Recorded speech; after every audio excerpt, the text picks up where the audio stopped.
Yeah, hi. Okay, let's share.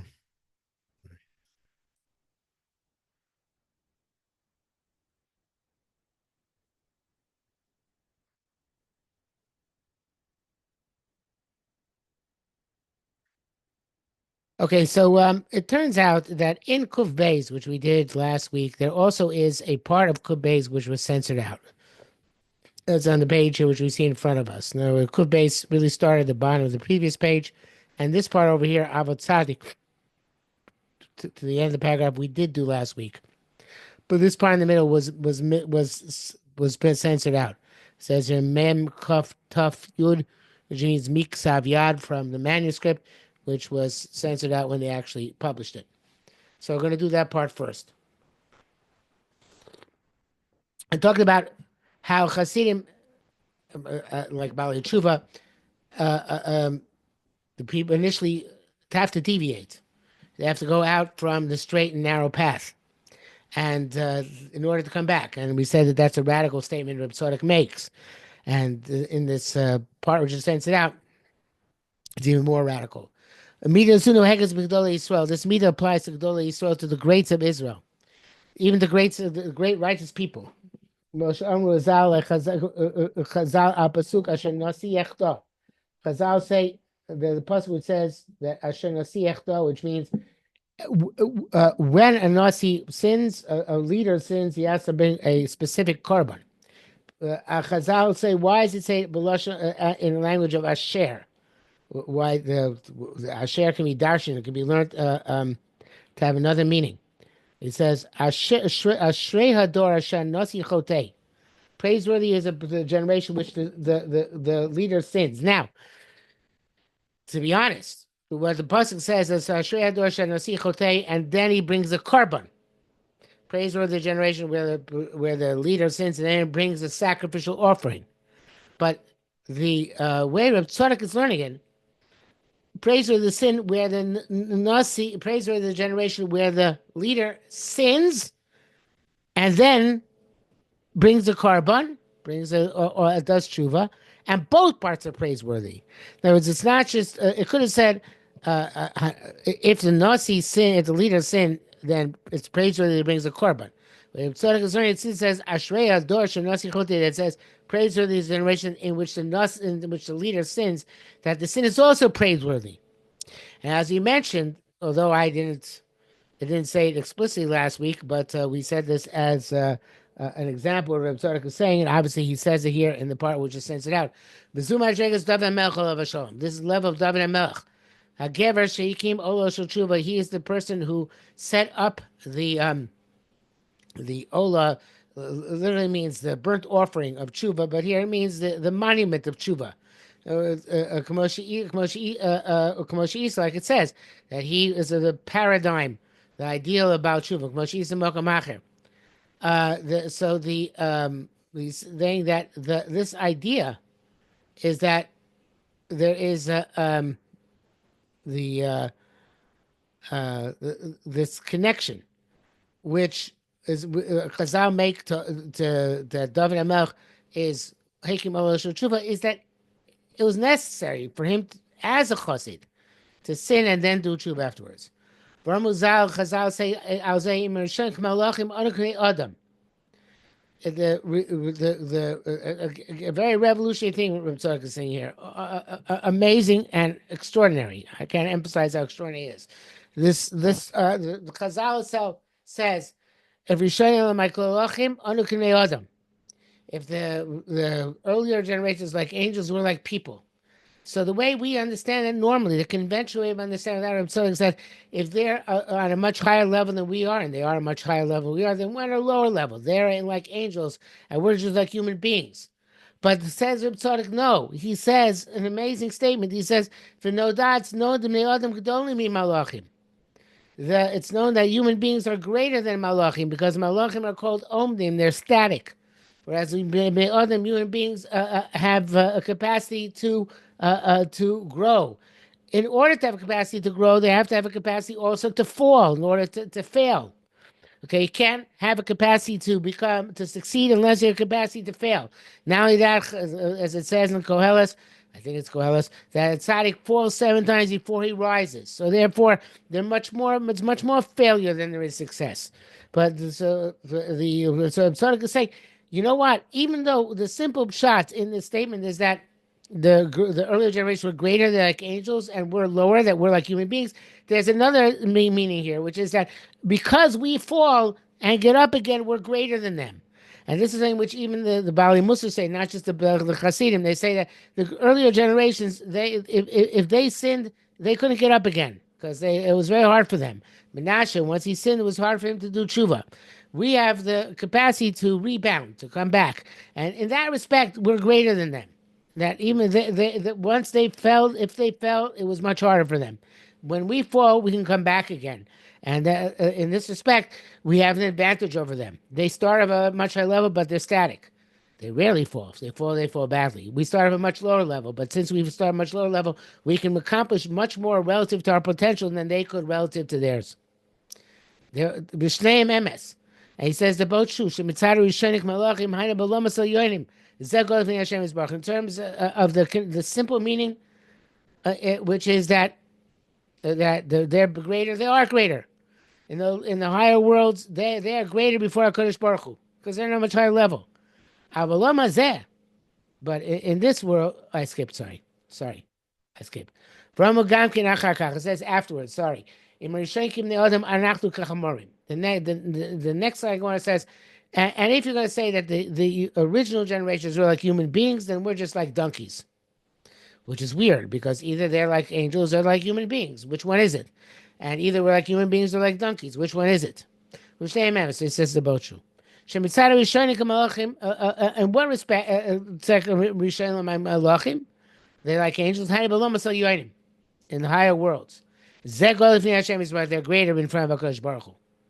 Right? But in this world, and we actually, I shouldn't say that. I should say more than that. That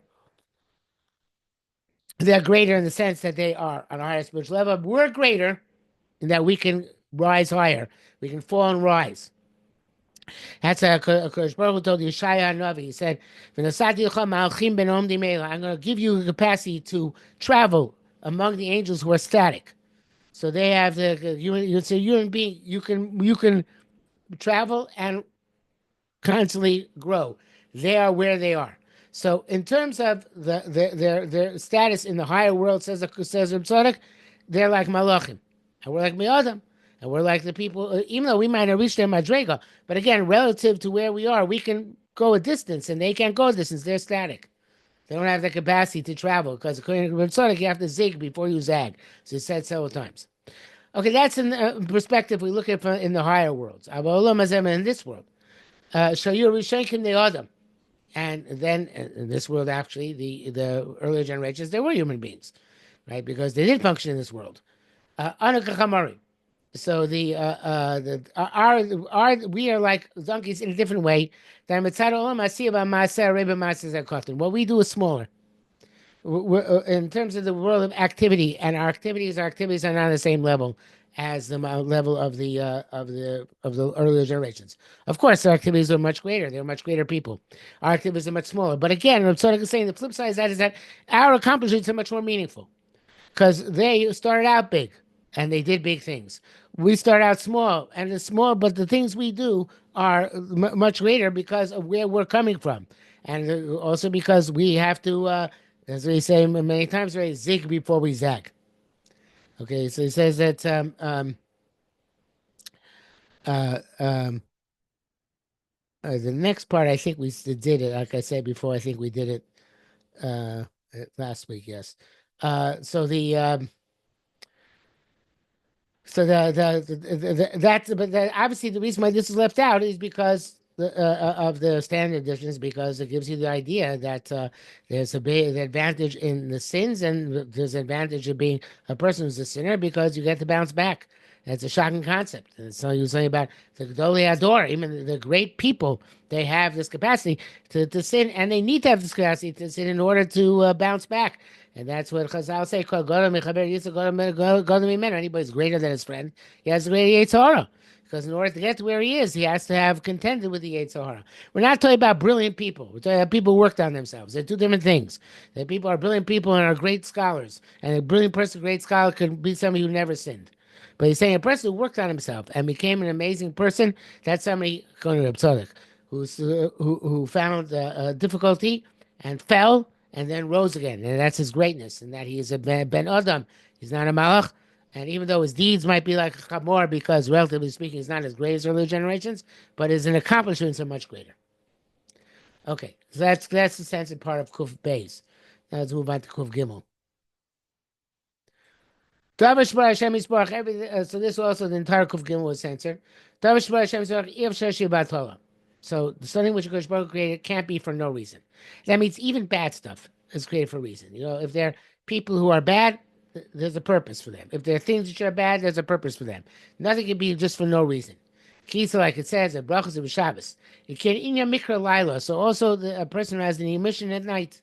Shabbat Hashem Tevra Adam Shea Kach. Because Baruch Hu created a person that they should have emissions. That's the way it is. And it's called something which he's not responsible for. It's sometimes it happens just because it's accidental. We know all over it says ones if something happens accidentally, it's beyond your control. Rachmana Patre. Hashem exempts him. Hashem doesn't punish him. Donosu, it's not your fault. You were compelled. What can you do? So why did Kosh Baruch do this? Let Kosh Baruch give the capacity for people to have emissions. If it's a bad thing, it must have a purpose. I saw Reb Chaim Volozhin who says, I don't remember, I saw it over the weekend somewhere. I think Reb Shlomo Fisher brings it down in the Parsha sheet. I saw it brought down that I'm pretty sure it's where I saw it. That the Reb Chaim Volozhin, who's a student of the Gra, says that really the whole Avera of Hotzah Bartola is not the actual Maisa. Shlomo Fisher disagrees, but the Gra says, and the Chaim Volozhin says that the Avera is the thoughts which bring it about. So if a person doesn't have didn't happen through bad thoughts, a person didn't have a lustful thought, and he didn't see, he just saw it totally by accident, the emission. So then there's no Avera. It's only if he had a lustful thought, and that's how he came to the emission. It's a very big tradition. Most people don't agree with that idea. I don't know Reb Tzadok necessarily agrees with it completely, but he does seem to be saying something along those lines, right? It was accidental, so why does Hashem do this then? So so it must be some benefit for a person. Sometimes having the emission redeems him from death. And there's a hint to that. At the end of Maseches Yuma, it says that if somebody sees an emission on Yom Kippur, could be a sign it's not going to have a very good year. Could be a sign it's going to have a very bad year. But so the point is that the emission sometimes shows that you were redeemed from death, and therefore he gave this to show you that the good things will happen to you this year. And of course, if it happens, so we hope it's a good sign. Usually it's a good sign, not always, but usually. It says that if you see the emission by accident, it still creates demons, male demons, spirits, and female demons. Nevertheless, called everything Hashem does is for good.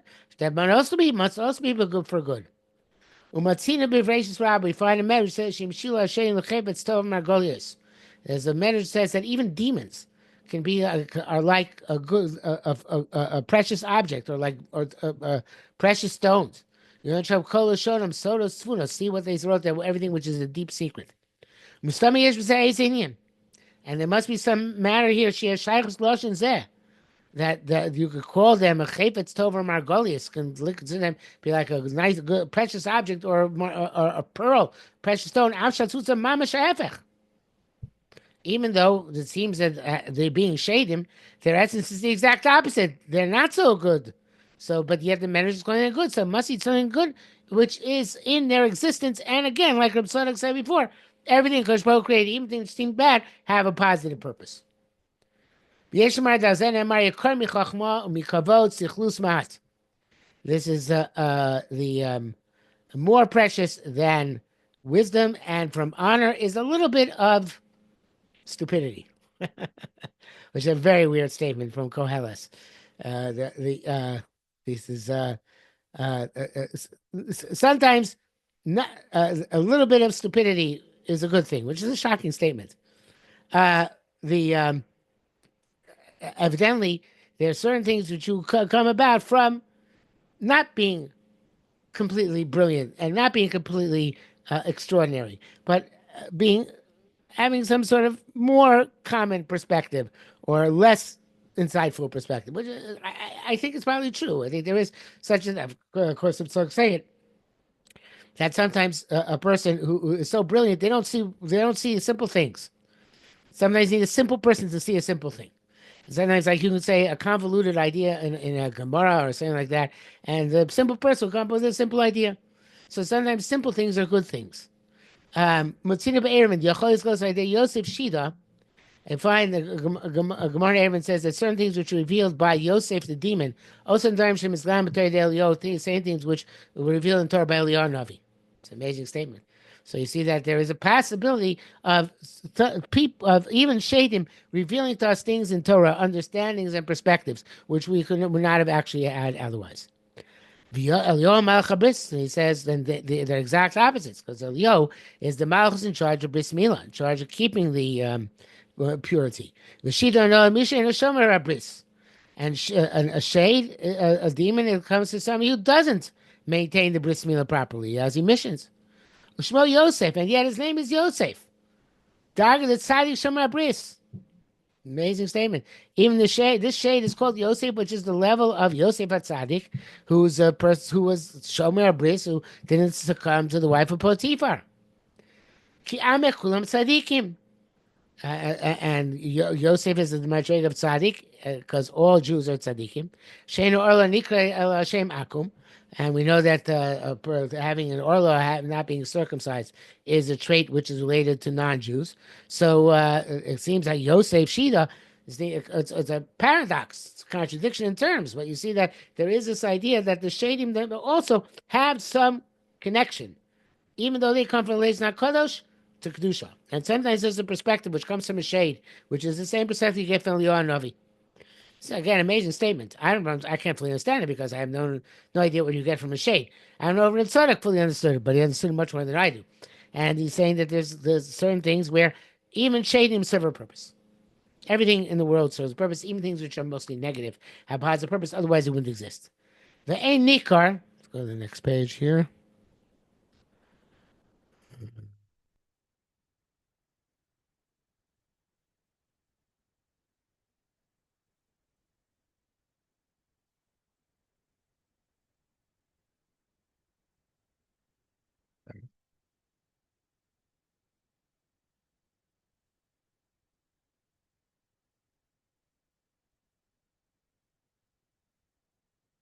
Peineim, you can't tell just Eliyahu and Yosef Shita. In Madregas Gili Eliyahu, it's coming from revelation of Eliyahu Navi, or Madregas Yosef Shita from the level of Yosef Shita. I feel Amorim Bali Talmud, and even the Amorim, the authors of the Talmud, they couldn't tell the difference. Came Yosef Shita Eliyahu Navi. When we Shita Yudoin, it says himself, there's a concept of Jewish Shadim. Obviously Shadim, which can do good things. So the self, Osan Ruchos, the talking. These spirits will eventually get fixed. The Pashos Yikaros to be precious souls. I am the comment Oskuf Yud Gimel. So obviously we're going to get to that. But the point is that in the next speech is also going to speak about this to a certain extent. Where he talks about every person has something which is obsolete, something which is refuse, something which is garbage. But what the purpose of that is. So again, this Tzadok is saying, don't think anything, even things you think are very wicked and bad, don't have a purpose, because everything in this world has a purpose.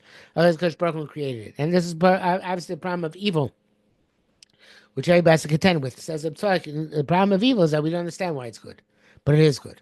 So therefore, a person has to understand if there's a phenomenon in the world which exists, it exists for a positive purpose. And even Shadim, although it doesn't fully explain it here, but he says there is in Shadim this idea that they are something which serve a positive purpose, and the Ikidim teach Torah to Am Yisrael, and sometimes you need something from a different perspective, even which is normally a negative perspective.